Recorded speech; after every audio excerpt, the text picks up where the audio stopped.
tutti, l'udil.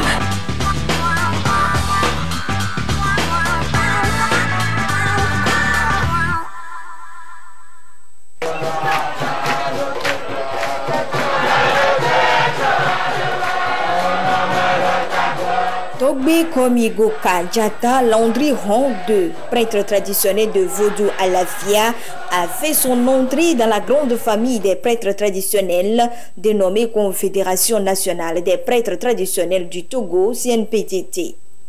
La cérémonie de reconnaissance de ce dernier s'est déroulée à Lomé dans le quartier Adakpame en présence du président de la CNPTT, Togbe Asiobo Nyaglodjo III. Le nouvel investi a reçu lors de cette cérémonie l'attestation de membre d'honneur et le badge de la Confédération.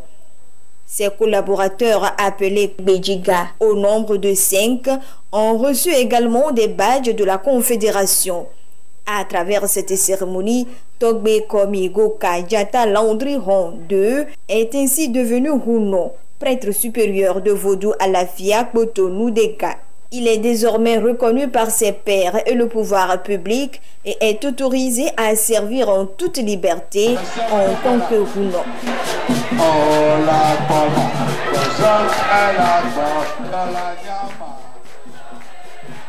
Ce fut un moment spécial de réjouissance pour tous les adeptes de Vodou. Un moment marqué par des danses et des louanges aux divinités vaudou. Soulignons qu'au Togo, les prêtres traditionnels sont des garants et praticiens de diverses divinités regroupés en fédérations qui sont à leur tour coiffées par une confédération.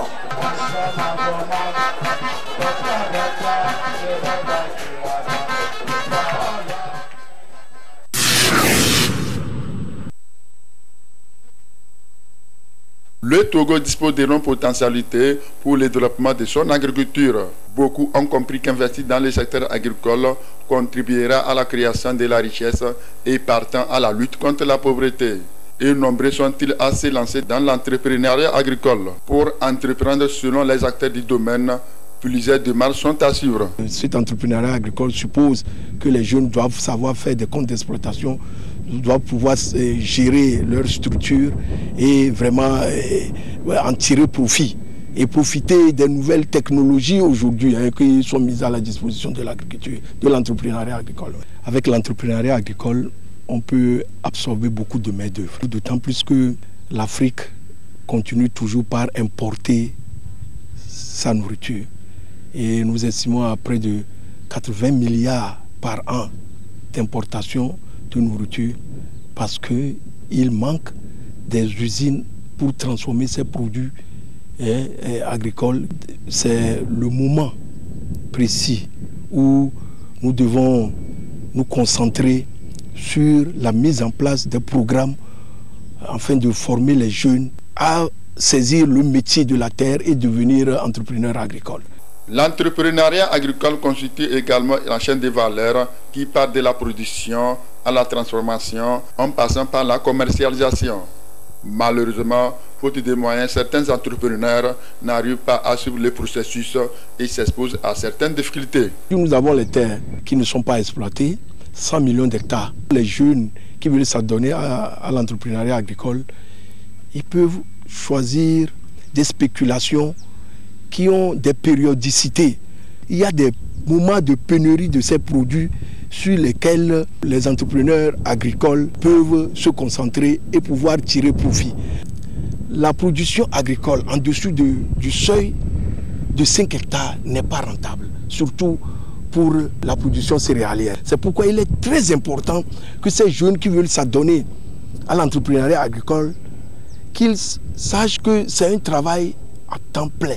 Il faut qu'ils puissent maîtriser non seulement la production, mais la distribution. Vous pouvez aussi transformer. Le gouvernement togolais fait de son mieux pour accompagner les entrepreneurs agricoles.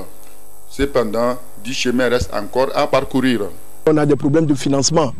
Il faut quand même qu'il y ait des fonds pour soutenir ces productions agricoles destinées à nourrir quand même une population qui de jour en jour s'agrandit.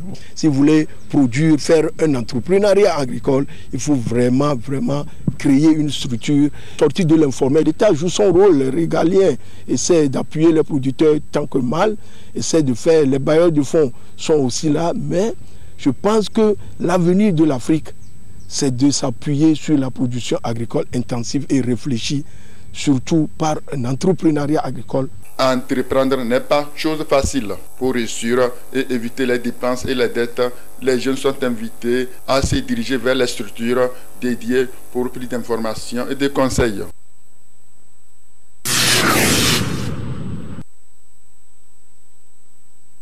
Jeanne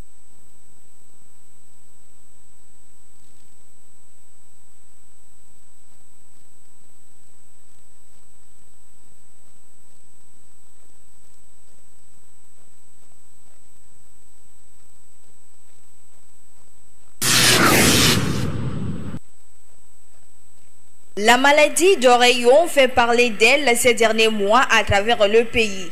Elle sévit particulièrement chez les enfants. La préfecture d'Aguenivé a enregistré plusieurs cas selon la directrice préfectorale de la santé. Nous avons enregistré depuis le début de l'année un nombre de plus en plus élevé des cas d'oreillon dans la préfecture. C'est inhabituel. Lorsqu'il y a des cas de maladie dont le nombre est de plus en plus élevé, ça doit nous interpeller. Des dispositions sont prises pour sensibiliser la communauté. Les oreillons constituent une maladie virale et très contagieuse qui se transmet d'une personne à une autre à travers des gouttelettes de salive. Cette pathologie est souvent négligée, mais il faut noter qu'elle peut entraîner des conséquences graves. La maladie peut avoir des complications neuroméningées, des complications au niveau des glandes. Elle peut entraîner l'inflammation des testicules, qu'on appelle orchite chez l'homme. La pancréas aussi, qu'on appelle pancréatite. Les personnes les plus à risque, c'est les femmes enceintes, les adultes adolescents, surtout ceux qui ont un seul testicule, parce que si jamais il y avait une inflammation, ça peut entraîner la stérilité. Et chez la femme enceinte, il peut entraîner une fausse couche dès la première au premier trimestre de grossesse. Voilà pourquoi il est vivement conseillé de se faire consulter dans un centre de santé dès l'apparition des premiers signes cliniques pour une prise en charge adéquate. C'est lorsque tu arrives à l'hôpital que par rapport à tes symptômes, le médecin ou bien le soignant verra qu'est-ce qu'il y a lieu de faire. Elle peut aussi se manifester par le gonflement des glandes salivaires, par la fièvre et les maux de tête. Toute personne peut être atteinte de la maladie. Au lieu de se rester à la maison, essayer de faire une automédication, il vaut mieux s'approcher d'un agent de santé dans une formation sanitaire. Concernant les enfants qui vont à l'école, il faut que les parents et les éducateurs sachent que c'est une maladie très contagieuse et que l'enfant doit être envoyé à l'hôpital et rester à la maison le temps que le soignant lui dira de rester à la maison afin d'éviter de contaminer les autres. Les vaccins disponibles en officine, en privé, qu'on appelle ROR, on peut s'en procurer et approcher un agent, un médecin ou bien un pédiatre, surtout pour la vaccination chez les enfants. Le seul moyen de prévenir les oreillons reste la vaccination. La vigilance et une bonne hygiène de vie sont aussi recommandées.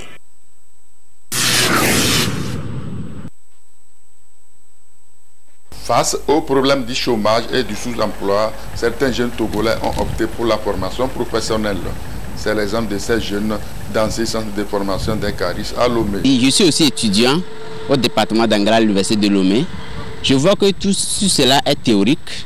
Et il fallait aussi avoir un autre diplôme professionnel qui va m'indiquer et me spécialiser dans un domaine donné, dans lequel je vais aussi me spécialiser afin d'être intégré dans la vie active et professionnelle. Je suis commerçante, je suis dans la vente des matériaux de construction. Mais je voulais apprendre quelque chose de plus, rajouter à ce que je fais. J'ai vu ça là, j'ai dit bon, Pourquoi ne pas saisir l'occasion-là de venir me faire former? Les caristes sont ceux qui conduisent des engins de manutention pour soulever les charges. Ils sont souvent sollicités par les entreprises commerciales et industrielles. Ici, on forme les caristes. Les caristes, c'est ceux qui conduisent les chariots élévateurs dans les entreprises industrielles et commerciales. Et les grutiers, c'est ceux qui conduisent les engins PPM. Les engins PPM, ce sont les engins de manutention, peut-être pour les manutentions qu'on utilise pour décharger les navires dès leur arrivée de l'Europe. Le pays aujourd'hui est en construction, on est en train de nous construire des nouvelles entreprises, vu que toutes les entreprises industrielles du monde entier utilisent les caristes, ceux qui conduisent les engins de manutention, précisément le chariot élévateur, dans les entreprises industrielles. Comme vous le voyez derrière nous, c'est un engin de manutention qui peut soulever une charge de 1 à 5 tonnes. On a le diplôme, mais on n'a pas le diplôme professionnel. Mais aujourd'hui, c'est le diplôme professionnel qui aide les gens à gagner rapidement un boulot. Comme toute formation professionnelle, la pratique est associée à la théorie. Bon, d'abord, si les apprenants arrivent, qu'est-ce que je fais? Je leur définis ce que c'est qu'un chariot. Parce qu'il y a beaucoup de chariots. Lui, on le colle le nom élévateur. Parce que ça prend une charge qui peut soulever à une hauteur de 4,50 m et la descendre. Il peut poser ça, mais descendre ça. Ce chariot, c'est un chariot mécanique. Ça se conduit comme une voiture. Il y a l'embrayage, le frein et l'accélérateur. Donc si vous arrivez à maîtriser ceci directement, si vous voyez une voiture, vous pouvez conduire ça. C'est la même chose comme une voiture. Il y a 2 leviers de vitesse et 2 leviers de commande. Mais les leviers de commande, ça se varie suivant les chariots. Vous pouvez trouver 3, 4. Il y a aussi des vérins qu'on appelle des vérins d'inclinaison qui marchent avec le levier d'inclinaison. Il y a 3 vérins aussi d'élévateur qui marchent avec un levier de commande qui fait monter et descendre. Il faut maîtriser correctement l'entrée dans les palettes, comment les poser sur les camions. On les colle. Vous posez les 2 faces. Si c'est plateau, vous les posez. Voilà une charge qui est posée par terre. Ou une machine qui est par terre. Bon, il faut le prendre par le bas. Comment le prendre? J'enseigne cette méthode aussi. Le gouvernement togolais, en créant ces centres, entend trouver des solutions aux problèmes de l'inadéquation formation-emploi.